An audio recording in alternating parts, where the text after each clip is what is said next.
Please welcome to the stage, Louis C.K.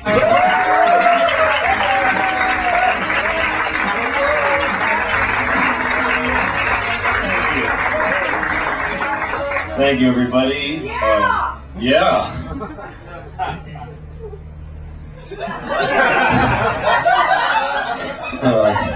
Thank you for applauding. Seriously, because I did a show where they don't applaud when you go on stage. It's called Mo Better Mondays. That's the name of the show at the Improv, Mo Better Mondays. It's an all-black audience. And I had done a show called Chocolate Sundays at the Laugh Factory, which is an all-black audience. And they invited me because they thought I was black because of my name, because I directed Pootie Tang, so people sometimes think I'm black. And so they invited me to the show. So I get there, and they go, "Oh, hi." And I look in the room and I go, "Oh, hi." And then we kind of stand there trying to decide, and I go, "Fuck it, hi." And they go, "Yeah, hi." All right. So I went on, and this is Chocolate Sundays at the Laugh Factory, and it was fucking great. I had a great time because nobody else is trying. They're all up there just acting cool, and I went up there and I tried, and everybody appreciated it.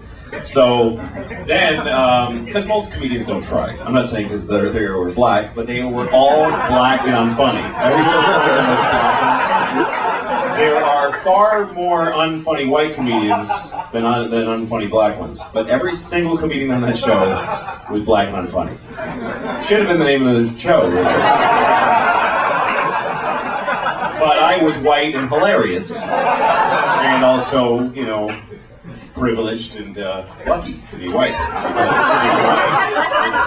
awesome. It is a very... everybody who's white should just wake up and go, "I'm fucking white, this is great, how easy is this shit? I don't have to fucking explain myself ever. I look people in the eye with confidence, nobody fucks with me, police protect me."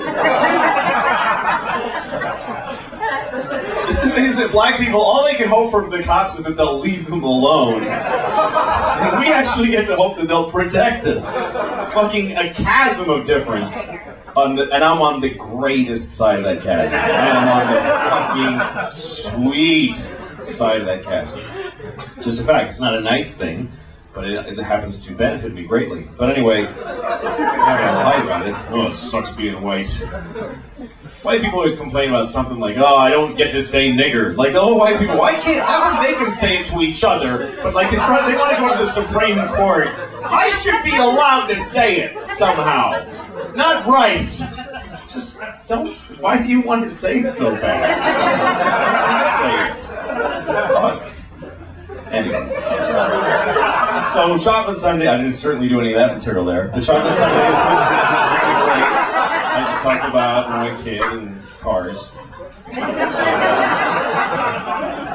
And then I went to do Mo Better Mondays, and I thought, I got invited to do Mo Better Mondays, and that's where I became racist. I became prejudiced, because I said, hey, they'll love me there. Because I just thought, there's black people in that building, so the black people in that building will be the exact carbon copies. There's no way they won't laugh, because they laughed the first time. So I went, people were saying, Mo Better Mondays is not nice. And I'm like, fuck you, you're just white, and I'm better. So yeah, I'm white too, but I've been there and I got laughs. And white people that can make black people laugh are very proud of themselves. So I went to Mo Better Mondays, and it's not at all even close to the same people. They're fucking suburban people in Chocolate Sundays. Mo Better Mondays, they have the machine, and they're selling cologne in the bathroom, and people are fucking hard, and they do not clap when they bring people on stage. People go on, they go, all right, how about a hand for Joe, or whatever, and then he just walks up to silence. I mean, I've never even seen that on any show in my life. There isn't just the benefit of the doubt applause. They just, let's bring him up, and he just walks up, and the people go, yeah, okay, go. And I went on, and I didn't pay attention to the people before me because they were smart. They didn't go right into jokes. They started talking and shit. They just going, hey, yeah, all right, how you doing? Yeah, I'm just hanging, okay. For like 3 minutes of that shit. And then eventually they go, okay, they slide into a joke and get a tiny laugh. And by the end of the time they left, they go, all right. And then they applaud when the guy left. I go on and I just go, and I do a joke right away, and it gets nothing. And not only does it get silence, when I move on to the next joke, that's when I hear a noise. Because when I start going, anyway, so, they all go, oh shit, that was it? That was the whole fucking, oh shit! Oh damn! Like they didn't know the joke was over even until I started joke number 2. Joke number 1. So joke number, what? Really? That's what, oh! Then I do joke number 2 and now it's not silence, like, no man. No, like literally that sound coming out of many tables. No. And then I try the thing that never fails when you're bombing. I go, oh, fuck you people, I'm staying up here. That always works when you're bombing. You go, you know what, fuck you, I'm doing my time. And somebody always goes, all right, yeah, I can respect the balls. But they all went, no, get off. What guy said that? Just real serious, no, get off. Get off now. And I was like, yeah, okay. I did like a minute total. And, fuck, that hurt so bad, man. And I was in the car afterwards just like, oh, Jesus Christ. I didn't mean to tell that whole story. It's just that when you applauded when I came up here, I felt, oh, that's nice, that helps. That's it. Sorry. It's too long. Anyway, but it's nice to see you all here, and it's kind of funny to see you all because I fucked all of your mothers. Just so it's a coincidence, kind of. All of your mothers. That's what I was going to open with.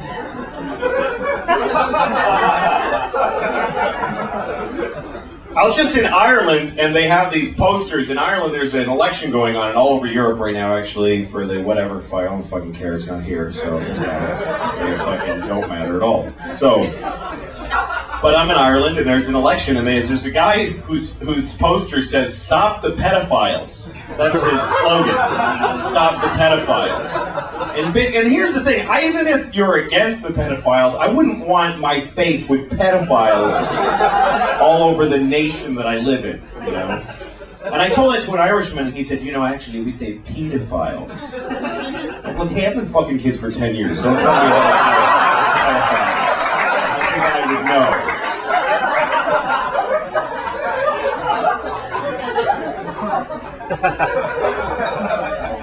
I speak with some authority when I say pedophiles. What else that's horrible? I've just been having horrible thoughts. I was going by a wedding, and there's this beautiful, I was going by a church, this wedding was coming out, and it was just so beautiful, and I kind of couldn't resist. I ran up to the groom and I said, you fucking liar! I sucked your cock! You said we were going to Massachusetts!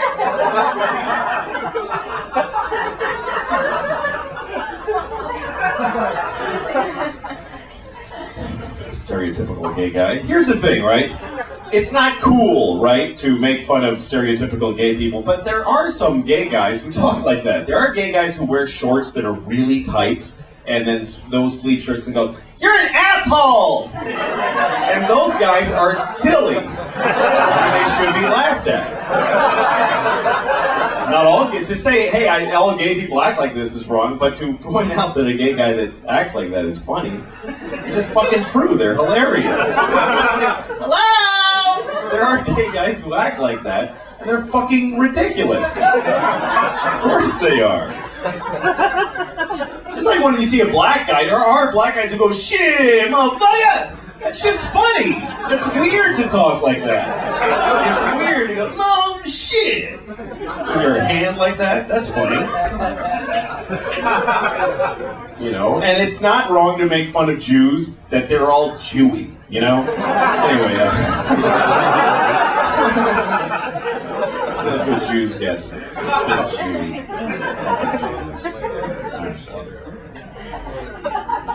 I'm sticking here in the stereotype that Jews love money. It's just not true. I have this friend who's Jewish, and I tried to give him $1, and he was like, "Arr! Arr!" He hates money.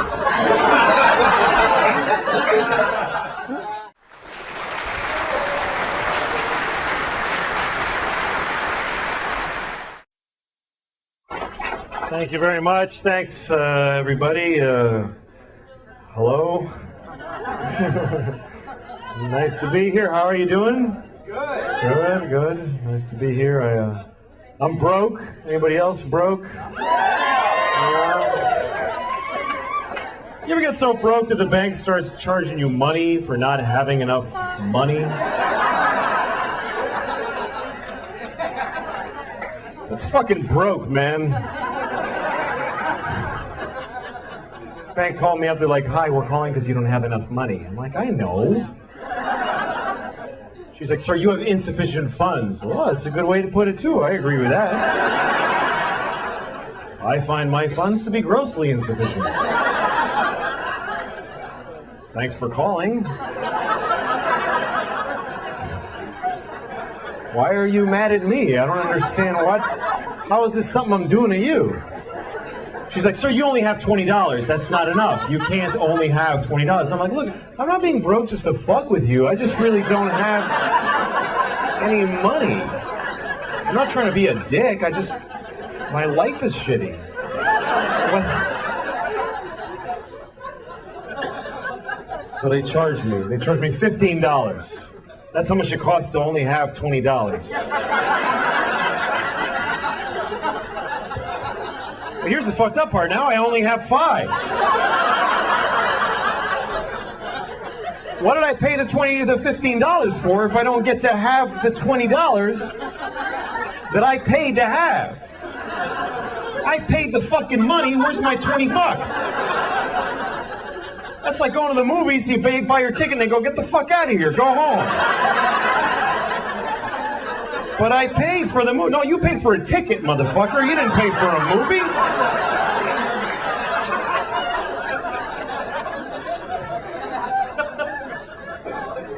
You ever have negative money? That's depressing, isn't it? You look in your bank account, negative $10. That's how much I have now. Negative 10. That means I don't even have no money now. I wish I did. I wish I didn't have anything. I wish I just had nothing, but I have less than that. I don't have none. I have not 10. I can't, if it's free, I can't fucking afford it. Somebody could come up to me, take this, it's free. Fuck, that costs nothing. I can't afford that. That's more than I have. I gotta raise $10 to be broke. That's where I'm at. That's not good. That's bad. Apparently some of you are in the same fucking position.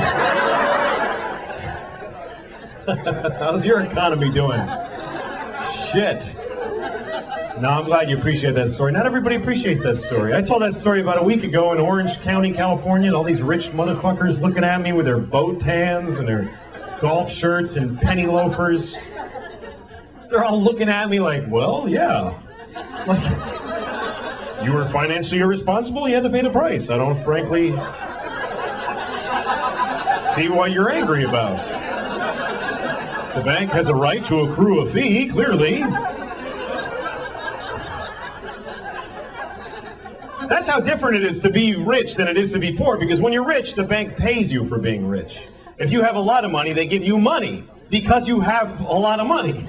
They say, you have so much money that we should give you some. Because you have a lot, you should have more. Here, take more money. Take this guy's 15, fuck him, you should have it. It makes perfect sense. He doesn't have enough, you have a lot. Fine, take it all, you motherfuckers. I don't give a shit. You ever get so broke it just becomes funny to you after a while? You go, Jesus Christ! I have no fucking money! Jesus! People call you, hi, we're gonna turn off the... Yeah, fuck it! Turn it off, man! Turn it off! I don't give a shit! When can you make a payment? I ain't paying anything! What am I gonna fucking pay you with? I fucking sold the phone. I don't need it now. Damn it, man. This shit's brutal. I live in New York too, and man, you can't get along with no money in New York. You gotta live in these tiny places. I have this apartment, right? And we have this, okay, here's the toilet, right? I'm on the toilet. This house is called the apartment. The tub is right here, like right next to the toilet. Then there's a wall, like right fucking here, like right, there's no, you get squeezed in. And here's the worst part. I have to put a foot in the tub to use this toilet because otherwise I gotta go like this. Who shits like this with their knees together? I'm pooping.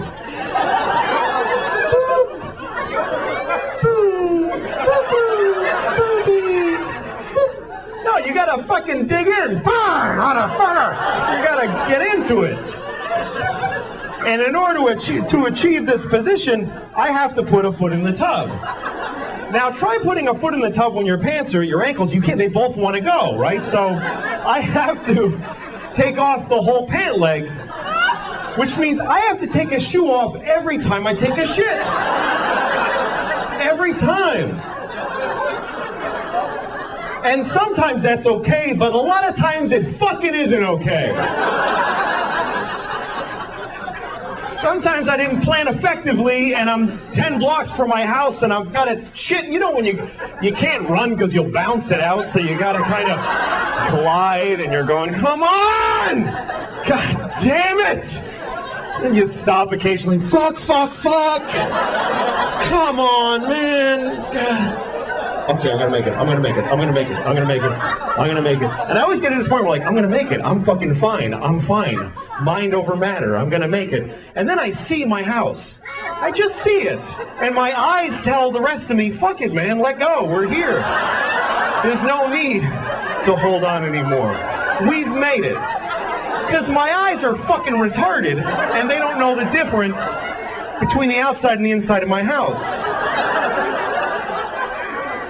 So now I got like Olympic seconds to fucking get in my house and open the door to the bathroom, and I gotta take a fucking shoe off? Are you...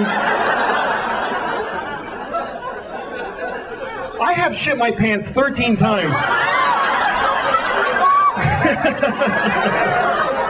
I couldn't keep a straight face with that. All right. Oh, shut up. You better leave now. It doesn't get any better.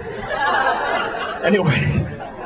No, fine, sorry, blah, blah. So anyway, no money.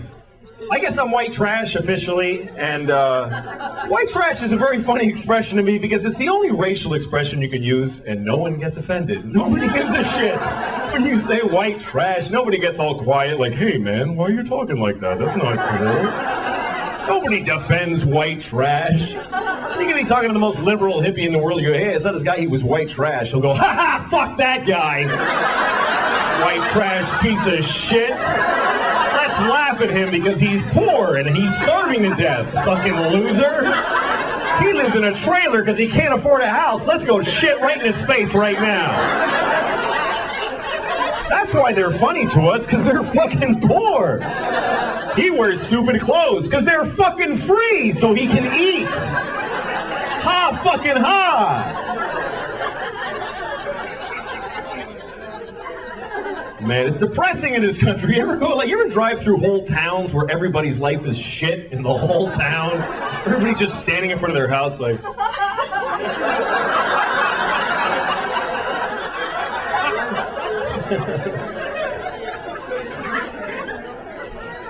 I don't know, man. This is a weird election, too. People got weird, man. I was driving through this town in upstate New York. This guy's standing there with a sign that says, honk if you love America. Now, I love America, but I'm looking at this guy and I'm thinking, what the fuck are you doing, man? This is your day? You're gonna stand at this red light with this fucking sign? What is wrong with you? And he's looking at me because he's angry that I haven't honked yet. And now he's trying to intimidate me. He's like, fucking honk, motherfucker! Honk! And then I decide, you know what, I'm not honking. And you know why? Because fuck this guy, that's why. He doesn't get to decide this rule for the whole fucking intersection. Just because he's got a magic marker and no job, now I have to honk? Or otherwise I'm a fucking commie? Fuck him. What if if I go up to him with a t-shirt that says, "Lick my balls if you love Jesus"? Come on, man, you gotta do it. You gotta do it. What are you, a Jew? Lick him!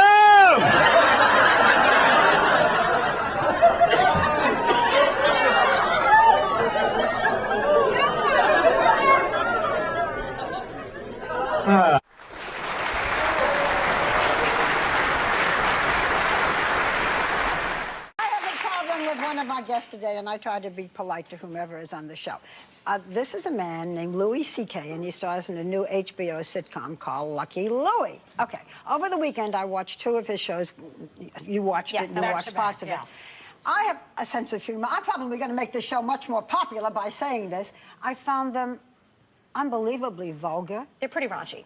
And racist. I'm used to the F word. That doesn't bother me. I think I have a sense of humor. But, I mean, it's got him for endlessly having intercourse with his wife while she's so bored. It shows the neighbors moaning. There's a vibrator that's shaking. Yes. There's also racist things. It goes there. And I just thought, I'm sure he's a lovely man. In a few minutes, I have to face him. But no, but it makes you wonder. And, you know, the thing is, there no boundary? I guess not on HBO. I always joke about it, calling it hilarious but offensive, because that's what I think it is. As you heard earlier, the new sitcom Lucky Louie is definitely a hot topic, causing a firestorm of controversy that has some critics calling the show sexist and racist. And it's definitely a show that's not above going below the belt. Take a look. Kim, we can't afford another baby. But we always said we'd have 2 kids. We agreed when we had Lucy that we wouldn't make her be alone. Yeah, but not now. Do you know how much we have in checking right now? Negative $50. We have to raise $50 to be broke.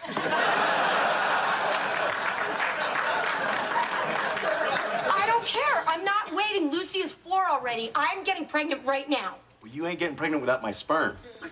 That is not your sperm. That is our sperm. That's my sperm. Give it back. Please welcome the creator and star of Lucky Louie, Louis C.K. That was a funny scene. Hello. How are you doing? Welcome. You're in the hot seat now, Louis.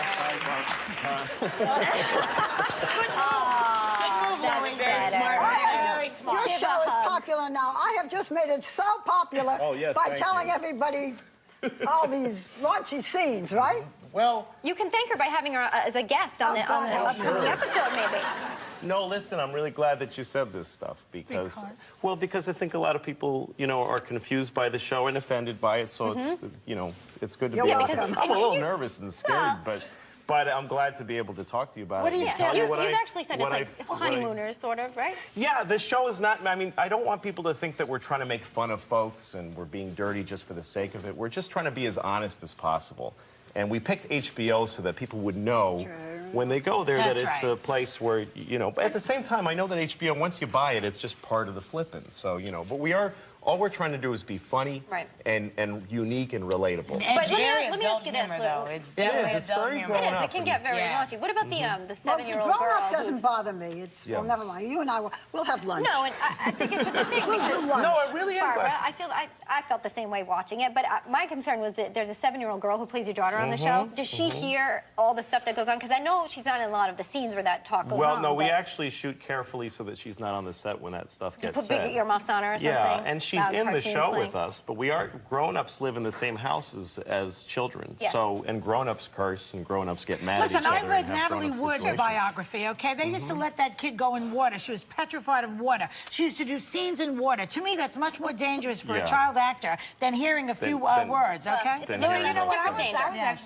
I remember this one scene where it's your character, the daughter's birthday. Yeah. And the African-American couple that's across the hall gives her a doll.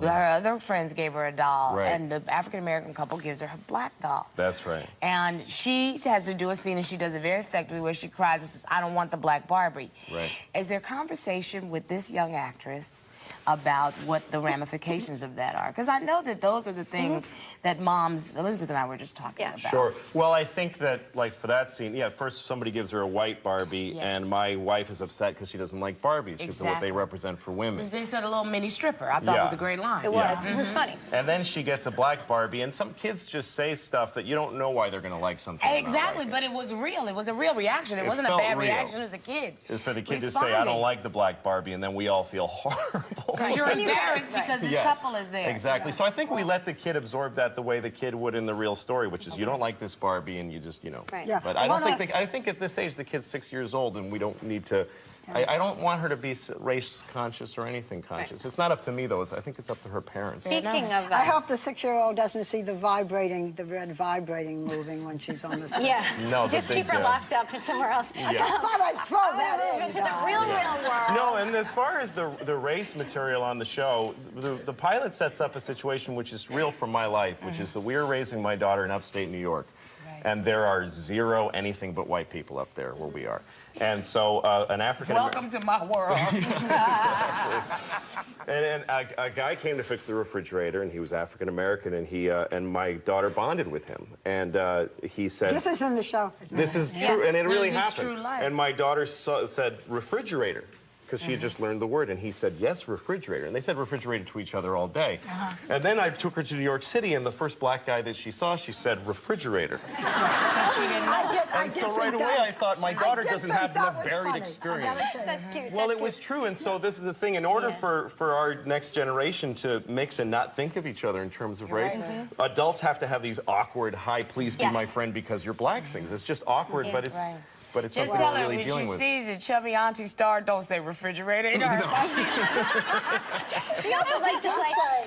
You do say to the, you know, I have no black friends, so please be my friend just because you're black. I do, and that's the way, I guess, that's the way. I mean, that's not true in my life. You know, a friend of mine, Chris Rock is a friend of mine, and he lives in a nice neighborhood, and he's got a daughter, and he has trouble finding black friends for her and for his black daughter because he's in an area that's so it's something that we're all dealing with. We take care of that. You do take those situations and make them real. Doesn't your daughter? You have your 4-year-old, and she doesn't she like to play hide and seek, and you hate it? Oh yeah, well she loves playing hide and seek, and I guess I find it annoying because she's awful at it. Like, when we play hide and seek, she tells me where to hide. She picks my hiding place, which is patently unfair. She's like, hide in the closet. And I'm like, but then, you know, hide in the closet! You know, so I gotta go in the closet. How does your family feel about exposing them like this? I mean, we all do. My wife loves the show, and my daughters don't watch the show. Most of the show is based on your relationship with... Yes, it is. Yeah, the 4-year-old you love and find interesting. The 1-year-old you think is, what, a lump? Well, the 1-year-old, I don't know nothing about her because she hasn't said anything yet. So there's nothing to really say. Are you concerned with how big you are as a dad? Oh, I'm the Father's Day we just finished with now. Yes, well, I think I'm a pretty awful dad. And I think most fathers feel that way, that you're constantly... One time I was eating chocolates I wasn't supposed to be eating, and my daughter said, what are those? And I said, they're black tomatoes. Because I didn't want her to think I was eating... So now she thinks there's something called black tomatoes. Isn't that awful? So wrong of you. It's awful. I think that's great. And you know that 1-year-old, if she's anything like you, she's going to have a ton to say. Because you are very funny. And the show is very interesting. So you can watch it or not. It's up to you. Thanks to Louis C.K. When Lucky Louie was coming out and I was promoting it, I asked to do The View. And then I showed up, and the other guest was Fonzie, Henry Winkler. And, I mean, for me, it was just being there, I was like Barbara Walters. I grew up, and she was like Barbara Wawa, and she was, you know, the center of so much going on, and Arafat and all this stuff, you know. And then Fonzie. I mean, Jesus Christ. I was in, you know, like 4th grade, 3rd grade, when Fonzie was just the fucking king of the world to me. So here he is, you know, weird, not at all Fonzie. You know, hi. You know, it's not Fonzie. Oh, hi. Oh, that's nice. Like, it's not how Fonzie talks. And, but he's a great guy, and he knows Pamela Adlon, who played my wife on Lucky Louie, so he actually came over to my dressing room to say, oh, I love Pamela, and I love the show, it's dear, your show is dear, that's what he said, it's so dear, and I was, so that was great, and then I'm, all of a sudden a producer comes in my room, and says, I have to talk to you. They're about to go on the air. You need to see this. And her hand was shaking on this remote. She turned on the TV on this is it's on live. And there's Barbara Walters saying, our first topic is about one of our guests who has a show called Lucky Louie. And this is the most offensive, racist, sexist, terrible show I've ever seen in my life. I can't believe this is on the air. I hate it. And they all started going to town on that. There's pictures of me and stuff. And I'm like, what the fuck? And I got to go out there. Yeah. And so she said, so we still want to try to do your funny stories. I'm like, no, I can't do the funny stories. You're fucking killing me out there. And I was shaking. I didn't know what to do. I didn't know how to handle it. I think I called Chris Rock, who's like an advisor to me. And I told him. Backstage? I was backstage and I called Chris Rock and said. This was the best show ever, by the way. Yeah, it was great. And I said, I don't know what to do. These women just shit all over me, and I'm about to go out there. And he said, forget the women. You've got people who are watching at home. Just rise above it and talk to the audience. Fuck Barbara Walters. She doesn't matter. You're going to be on television right now. Nobody's even going to notice what show it is. They're just going to see you. And that was a wake me up. I went out there and I thought, I'm not talking to Barbara Walters. Her audience is more important than she is to me. And I love those ladies. And I know they'll like me. And also they showed a clip, right before they brought me out, they showed a clip from the show of me and my wife arguing about money in bed. Which is, to me, what marriage is. Arguing about money instead of fucking. And the clip really worked. And the audience laughed, and I thought, fuck her, I don't need her. And I went out there, and she made a big deal out of, Barbara Walters came over and hugged me when I first walked out. Like, oh, we're friends now. Like, oh, the rift is over. And when she did that, I realized, this is pure bullshit. She doesn't dislike the show. She wasn't offended. She's trying to get on the map. She's trying to make it into something. And also the Republican, I forget her name, on the other side, said something about this show has touched off a firestorm of controversy. We were on the air for like a week. It hadn't touched off anything. There was nothing. They were trying to, let's touch off this firestorm of controversy right now. So then I realized that it's all false. Nobody was really mad at me. And then I just explained the show to the audience. I knew they wanted me to come out and go, fuck you. That's what they wanted. That's why they sandbagged me, because they hoped I would misbehave. They thought I would come on and say, fuck you, you old bag. And she'd go, oh, my goodness. And it would be all over the place. But instead I came out and said, listen, I thank you for bringing up these concerns, because I don't want people to think the show's here to offend anyone. It's just honest. And I went through the points of the show and why it was important.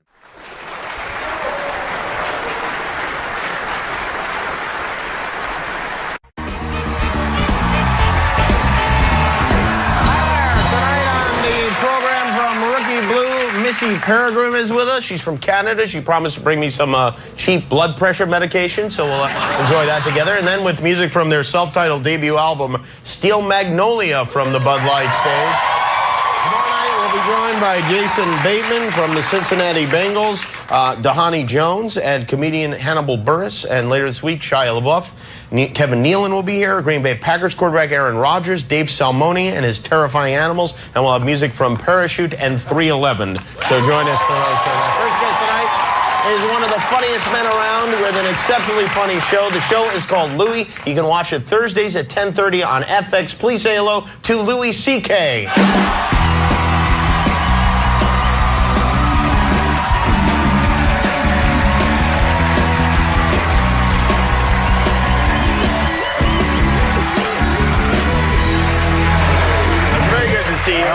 Nice to see you. Really good. It's been a while. I haven't seen you in a long time. It has been a long time. You're a much thinner fellow than you were before.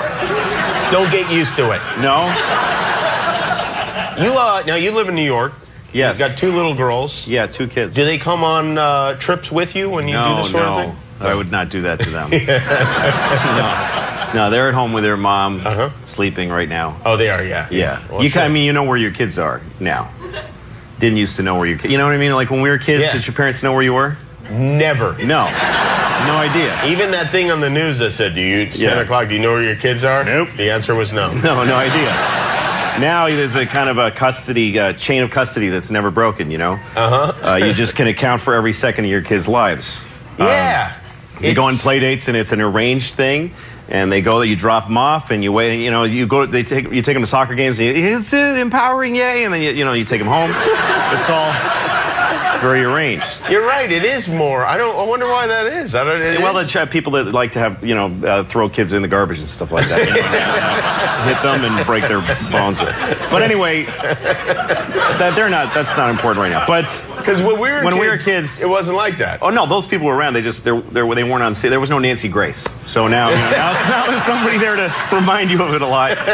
So folks watch their kids more. I mean, it's not a new thing. When you were a kid, you'd just be running. You'd run around the neighborhood, right? Well, I have my kids go on play dates, and I know I have a relationship with the parents. Mm-hmm. I know who the kids are. They've been to my house. I've been to their house.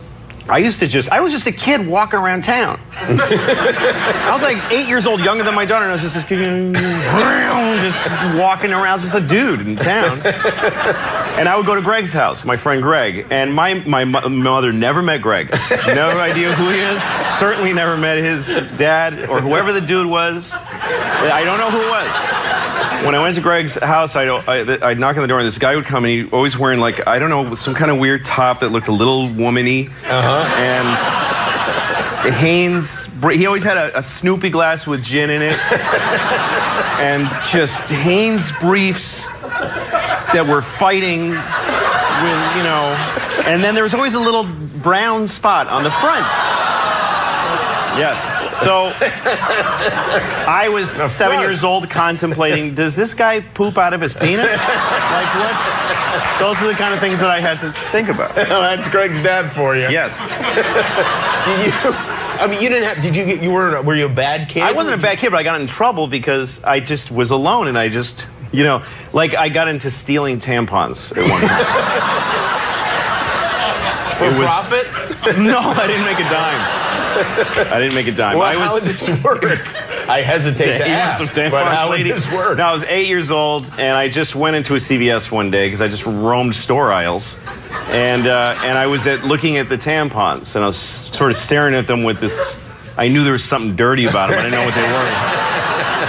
Staring, and I picked one up. I got the gall to pick one up, and I'm looking at this box of tampons, and someone came around the corner, so I put it in my jacket, and now I have stolen them. Yeah. Because if I take them out, someone saw that I had them in my jacket. In my head, I'm like, that's it. They're in there. I can't. So I left, and I had sweat on my face.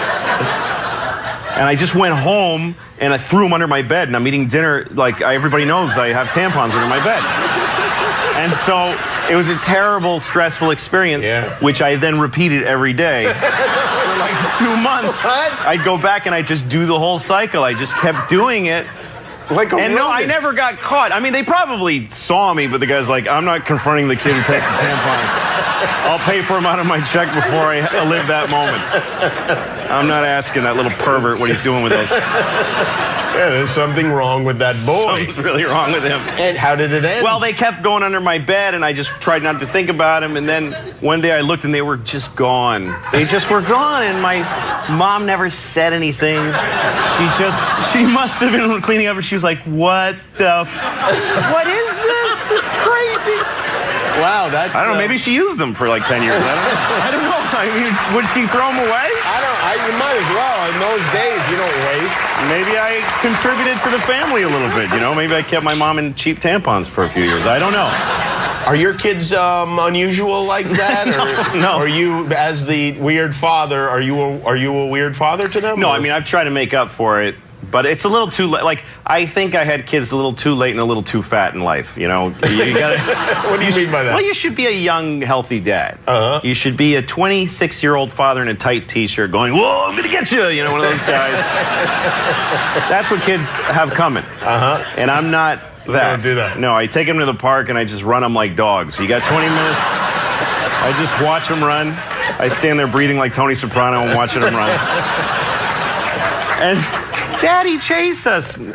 If someone grabs you, maybe I'll chase them. But otherwise, grow up sad.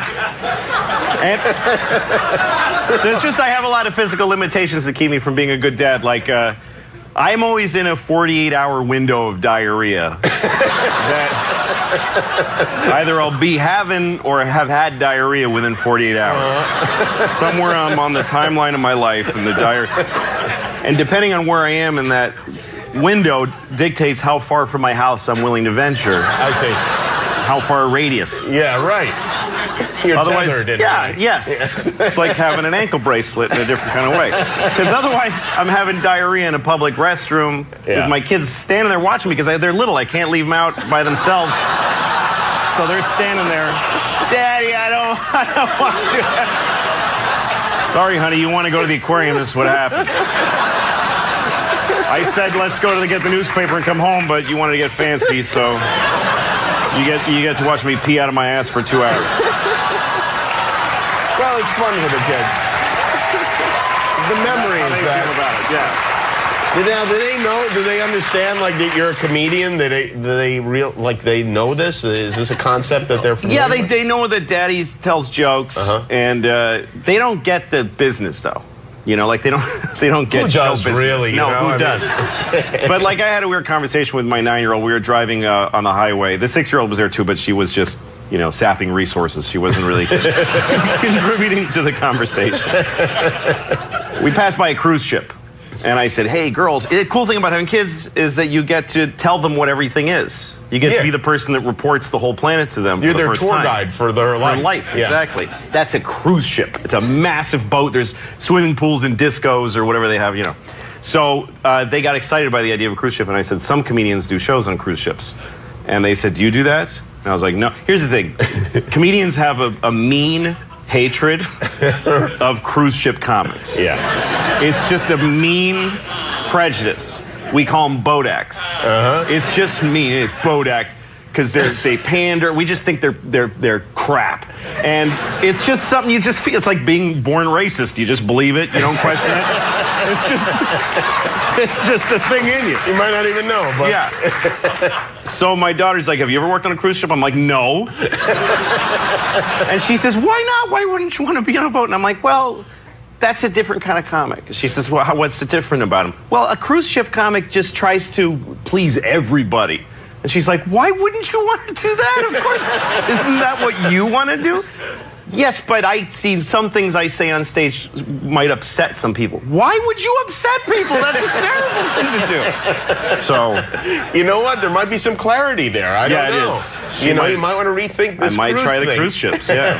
Well, by the way, first of all, I want to say the show is terrific. It's very funny. And I know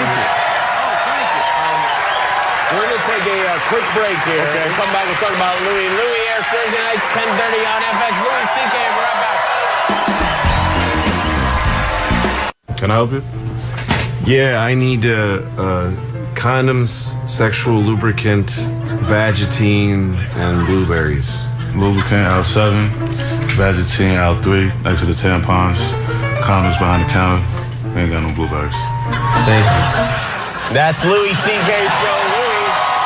It's on FX every Thursday night. Louis with us. By the way, the show is, not only is it very funny, but the directing is great. I know you direct the show, too. I do, yes. It looks great. It looks like a movie out of the 70s. Thank you. That's You must be very pleased with the whole thing. I am. I love it. It really is. A movie out of the 70s is perfect. That's what I grew up loving and watching. How is the how is the second season different from the first season? Is it? Yeah, I mean, I when I get bored of something, I just stop doing it, So I didn't keep a lot of the same stuff. Like, we moved to a new apartment. It's a whole other, but there's no scene where it happened. I just stopped being in that one and started another one. Last year, I had one very constant character, was my brother, played by Bobby Kelly. He was a really funny guy, and he did such a good job. And this year, I just didn't feel like it, so he's gone. He's just gone. He's gone. I didn't kill him in an episode. It's like he never existed. Well, the great thing for him is it's in a way like Lost, where he could possibly come back. Yeah, right? he might. I guess I'd have to have a good idea. I didn't have any ideas for him, so I just stopped this. He's not in the reality of the show anymore, like he never was. So now I have 2 sisters, right? And one of them, and none of this reflects my life. The show's all fiction, but the first episode this season introduces my sister as this character, and it's a big introduction. And it's the last thing we shot because I came up with it like right before we wrapped. So she's just gone. She just doesn't come. There's a whole thing where she comes and I love her. Gone. Never see her again. Really? Yes, and my neighbor comes and helps me, and he's a really nice guy, and the last thing he says is, remember who your neighbors are. And I go, yes, I would. And he's gone too. But really? Because it seemed like you were going to then have like a neighborly, friendly relationship. You'll never see him again. No, and last year I had this woman play my mother, and she was this crazy, horrible woman. It's not, my mother's a really nice person. So I just made up this terrible mother character played by this Mary Louise Wilson, really funny actor. And so we did the episode. And then later in the season, I wanted to do a flashback to my real mother, who's really nice, so I did that too. And so everybody was very confused. These characters are so insanely different. And the woman who played my mother as a young woman is a woman I date in another episode as just a whole other person. Because she was good at both parts. So I just don't care. It's an ensemble cast. Well, every episode just has its own goal. And if it messes up the goal of another episode, I don't give a shit. I just don't care. I like that. You're very fickle and the hell with it. That's right. You know what? If any of you these don't like it, fire me. Yeah, that's right. It's a very Darwinist system television. No one should get too comfortable with anything. No, man. Not if the it actors stinks, on I'm set, gone. And not the viewers at home. That's right. Louis C.K., everybody. Louis has Thursday nights at 10:30 on FX. We'll be right back.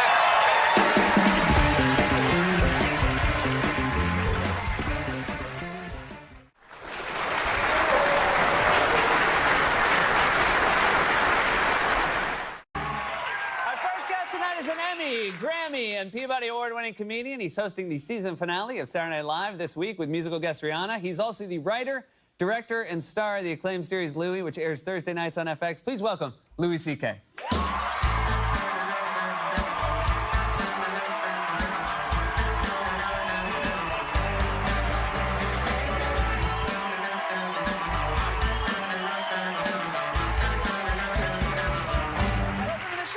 Thank you. Good to have you here. So Nice this to be is here. 3 hosting in 3 years for you. That's right. 3 in a row. It's a big deal. It is. I should probably slow down a little bit. No, it's good. When you got a hot hand like this, if you take a year off, you might just fall out of favor. I might be not able to do it anymore. Right. But it does seem like ill-advised to keep doing, to host over and over again, because there's a finite amount of good in me. You know what I mean? Oh, right. So you just, yes. So if I do too many, I actually had one good friend of mine say, because they asked me to host, and I was like, should I take a year off of hosting? Because I've done it twice in Europe. And so my friend, who's very famous, and I can't name her, she said, you know, as your fan, I'd like to see you not host this year. And then my other friend, who's even more famous, said, you know, I'm your friend. I think you should take a year off. Wow. And so I was like, I'm doing it. Now I got to do it. Yeah, now you got to prove. Yeah. Now I have to do it because there's so many signs that it's going to be like some kind of a awful disaster or something. Yeah. And when you get an opportunity like that, you got to go for it. Well, here's the thing, too. I can guarantee this. If you run out of good on Saturday, Rihanna will not. That's right. So she's excellent. That's not. It's not going to happen with musicians. So if anything goes wrong, it's at on least you. there's the 2 songs. Yeah. That'll be great. The rest of it's sorry. No, I love hosting the show. I love it. It's one of my favorite things. And you had auditioned for the show years ago. Yeah. But no hard feelings now or ever? Have you? Did you ever have hard feelings? No, of course not. Yeah. I mean, you can't be in show business and not get things and then get upset. You know, it's just the way it goes. But I did audition at a comedy club. They had a bunch of comedians went on, and everybody on that audition but me got hired. Every single person. It was. I was like. Did you feel? Did you feel? Lord have mercy. Yeah, it was tough. Did you feel during it like, oh, everybody's doing great? Yeah, during the audition, I had a good set. I did good. Okay, yeah. I did good. They just didn't, which makes it harder to not get it. Right. Because if you bomb, you're like, well, you know, I had a bad night. But I had a great night, and they're like, no. No, not the best version of you. We don't want it anywhere near this place. And then you wrote for late night this very show when Conan was doing it. That's right. And every now and then you'd have to maybe fight for your comedy with the host, which happens still. I will let you know, still happens today. Of course it does. Writers are always and my writers, of course, I'm the one that has to wear a suit and tie, so they immediately treat me like the man. Right. No, they hate you. Yeah. God, they It's a hate good way you of so putting much. it. You'll never know how much they hate you. Well, you know, writers are in their 20s. I was in my 20s. And so I thought, I just saw it like, I want to get my stuff on the show, you know. Now I know that I was working for people that I should have been helping because they were giving me money. If somebody hires you anything and they pay you money that you then go live your life with, you should really want to do whatever they need, you know? That's what I believe. At the time, I didn't believe that. I just thought, you know. You can still sneak stuff on with the announcer.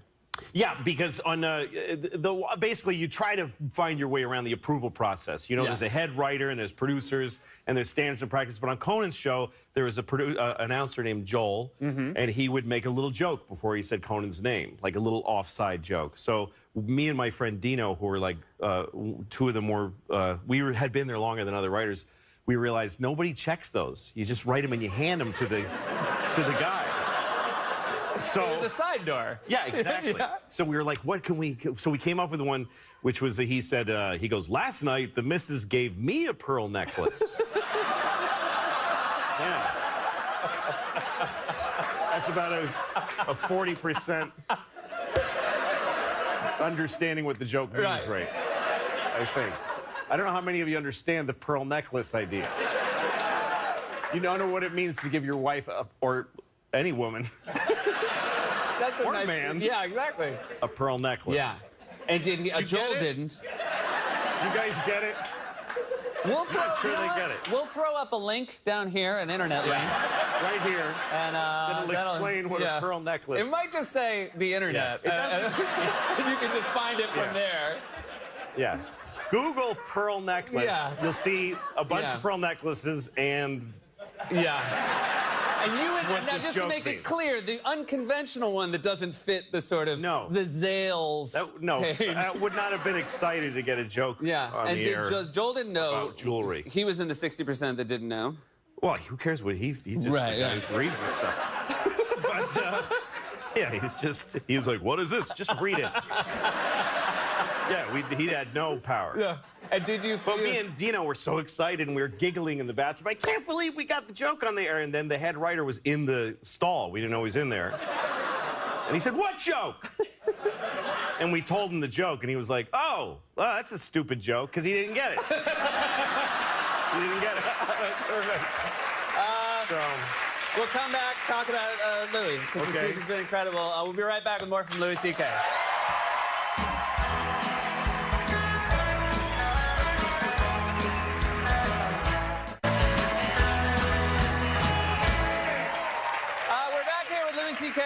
This is season 5 of Louis, yes? That's right. And then this week you did an episode, the entire episode was a nightmare. Yeah, it was a nightmare that kept coming back. And because we usually show the clip before the guest comes out, but we thought it would you maybe need to set up the clip or else people would think it was too weird. Yeah. This isn't what the show's usually like. Right, that's what we felt like it would just push people to the other. I was hesitant to do a dream show, but this is about somebody having nightmares that they won't go away. It happens to me once in a blue moon. I'll have a nightmare, wake up, go back to sleep, and they're all, hey, waiting for me. And it just keeps going. So this is an episode about that. So this is here's a clip from Louis' nightmare episode.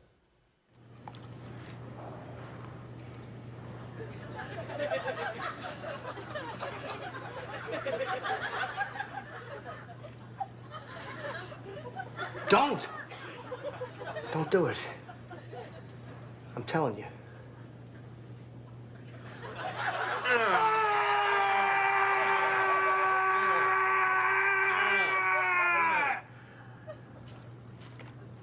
Oh my God! Oh my God! All right, this next guy is really funny. Please help me welcome Louis C.K. Oh my God!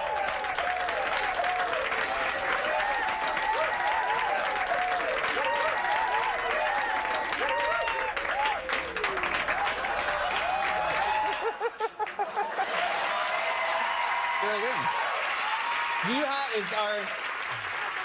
That's a nightmare. I'm not the specific shape of, but having to go on stage not ready, or is that a nightmare for you? Yeah, I mean that's also my real penis. Oh, it is. Because it played as a joke. No, Did you that's the notice? thing is, and it clears for standards because it doesn't look like most people's penis. That's the way around it. Yes, I usually when I have dreams where I'm naked, there's something wrong. Yeah. With what's going on down there. And that took a lot of work to, you know, we had these artists that kept making different shapes. Oh, and you would send them back to the shop? Yes. Wow. A bunch. That was like literally, it was like the 20th version. Wow. We made a bunch because we wanted to make something that could be on television. So it had to be genitaliac. Right.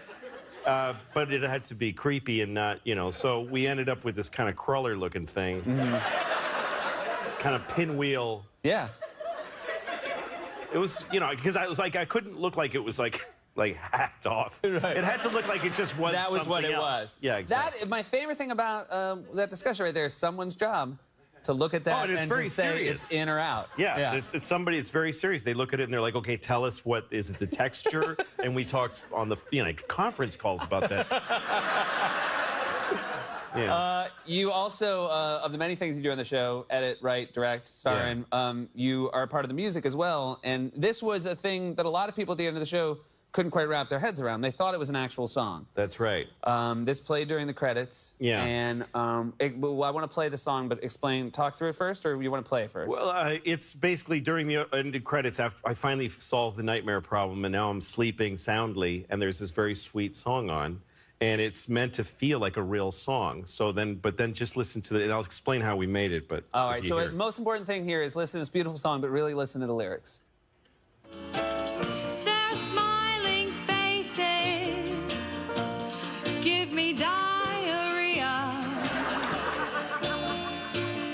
Please die, you dying baby, in my diarrhea. Beautiful. Yeah. Beautiful Gorgeous. song. Yeah. And it feels like. Thank you. Gorgeous. Felt like a different era, of a different era. That's right. Well, I was making music for this episode. I have this band, these guys that are called Sweet Pro, and this guy Matt Kilmer's the composer, and we make music together. I don't have any musical training. I could never do what you guys do, so, but I get to go and just like whistle and hum at them, and they make music. So I was trying to come up with something for this episode, and we had an opera singer, a real opera singer who was singing this beautiful music. Her name is Giselle, I forget her last name. Giselle Bella. Okay. Well, that's certainly... Giselle Bella, pause, Z. Okay. Yes.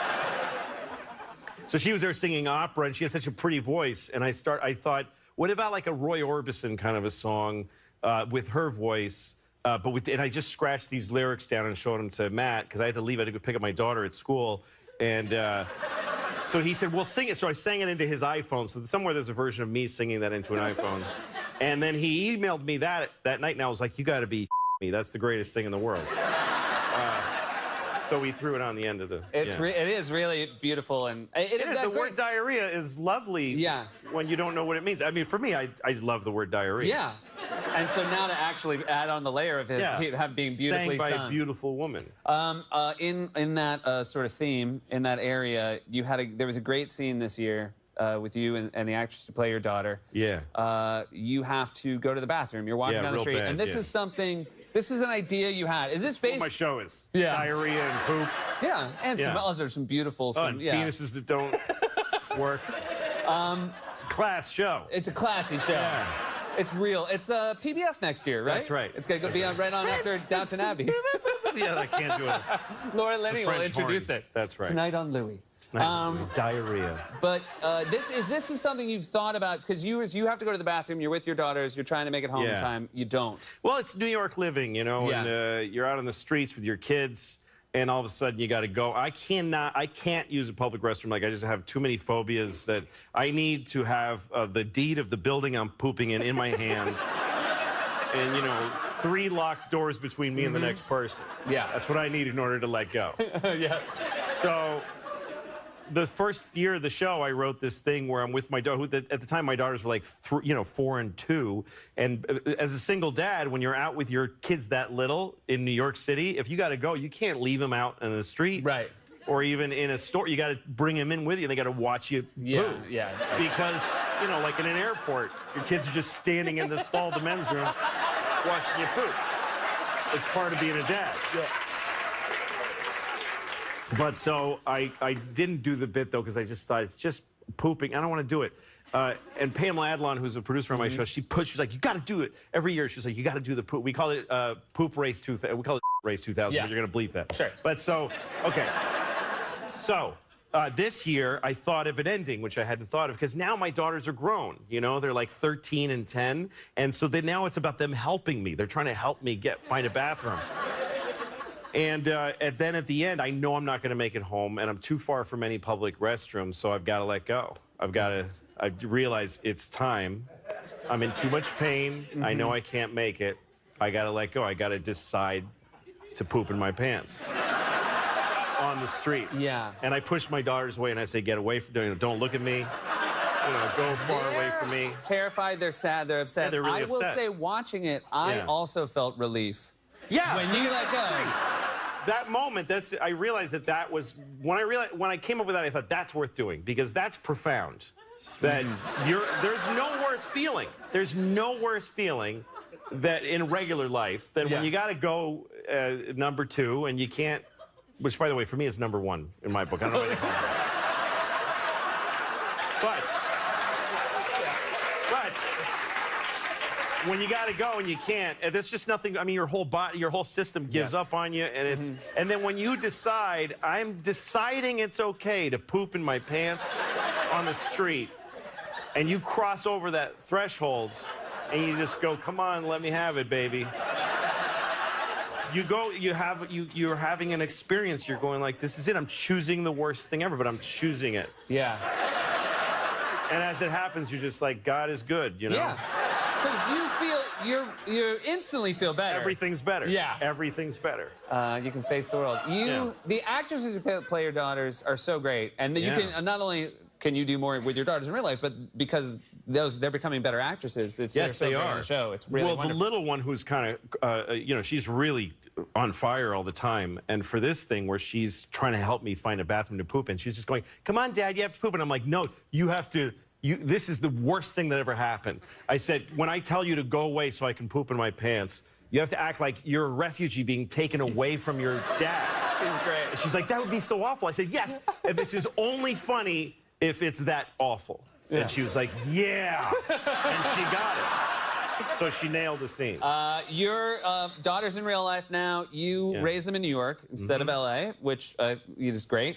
You live here, so it makes sense. Yeah. It would be really hard. Send them away. No, honey, you live in Los Angeles.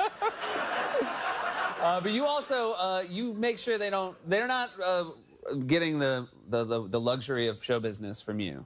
They're taking the bus to school. They take the bus, yeah. My oldest daughter takes the bus. Little one, I still walk her to school, but the oldest one gets up at 6:35 and she's on the bus like 7. You know, she's got to take the bus, and I've got this nice toasty Mercedes sitting there, and I'm like, it's not for you, baby. It's not for you. You didn't make that money. No. I try to teach her, I think New York is a good place for kids to grow up, and she's got to learn common sense. One thing I teach her that I tell all kids that I know her age is, sometimes creepy people in New York want to say something to you, or whenever somebody in New York goes like, excuse me, like this, I tell her, you keep walking, and you shouldn't feel bad. Yeah. Because he's like, can I ask you something? Who would ask a little girl something? Who that's lost, oh, there's a child alone. Can you help me out with something? So that's not a good person. You keep walking. Don't worry about it. Good lessons to learn. Thank you so much for being here. Yeah, always a pleasure to see you. Louis C.K., everyone. Welcome to SNL this week with musical guest Rihanna. And Louis is Thursday nights on FX. We'll be right back with Sharon Osbourne.